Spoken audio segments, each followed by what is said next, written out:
បន្ទាប់ពីមមាញឹកពីការដាំដុះនិងការប្រមូលផលជាច្រើនខែដើម្បីផ្គត់ផ្គង់ដល់អ្នកប្រើប្រាស់ឲ្យបានទាន់ពេលវេលា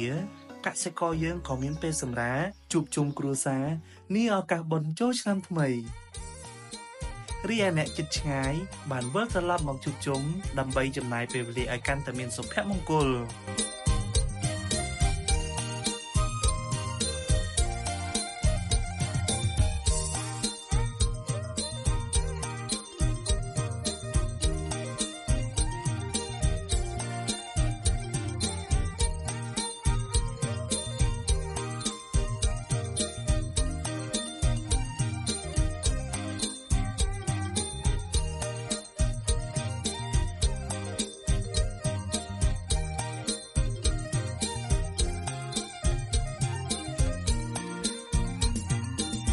អបអរឆ្នាំថ្មីជាមួយ IB ស្រី